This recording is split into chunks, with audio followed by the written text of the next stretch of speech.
and welcome to the project we were forced to do. Ha! Oh, good job, Brooke. Hey, Ty, do you know who Marie Curie is? No, who is that? You don't know who Marie Curie is? No. Light bulb. I'll show ya.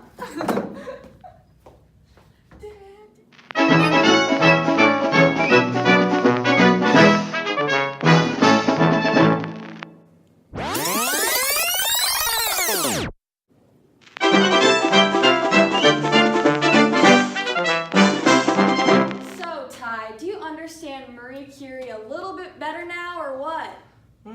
I don't know. Could you explain it to me? Yes, let me get my pointer. Okay, Ty. So, Marie Curie, she was born November 7th, 1867, in Poland. Where at in Poland? Warsaw, Poland. Duh. Then, she went to school at the University of Paris in 1891. It's a very prestigious school. I know, right? Then, she married the love of her life, Pierre Curie, in 1895. Oh, how sweet. I know, right?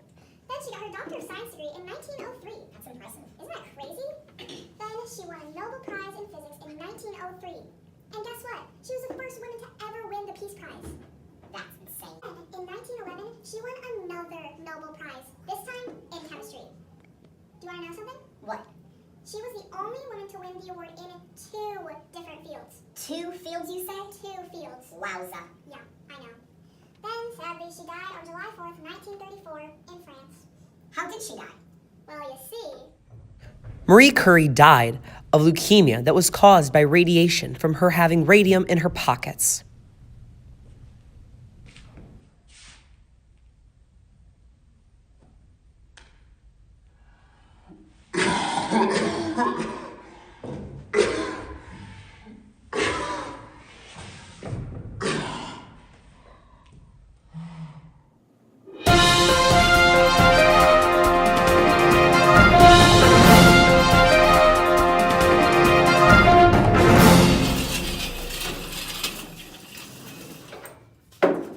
We interrupt this broadcast to share with you some interesting facts about Marie Curie.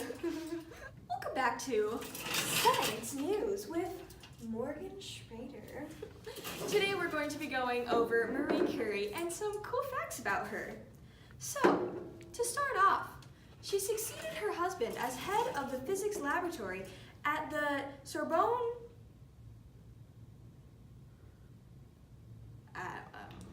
So, that word is Sorbonne, if you wanted to know. Anyway, so, she gained her Doctor of Science degree in 1903 and followed the tragic death of Pierre Curie in 1906. She took his place as Professor of General Physics in the Faculty of Sciences.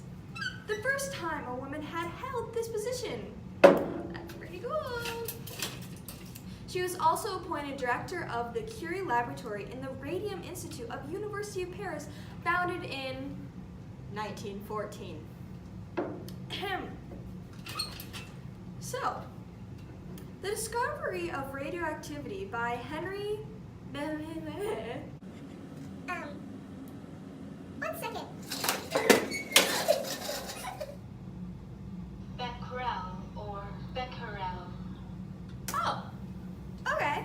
So it's Becquerel. How rude. So after that very rude interruption, we found out that that last name was Becquerel.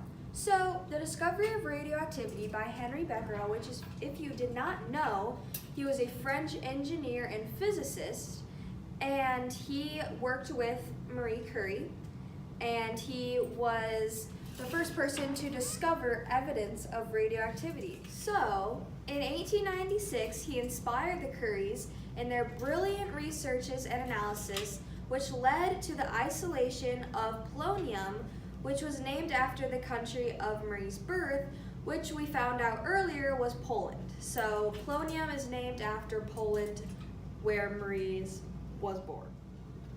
Water break, sorry.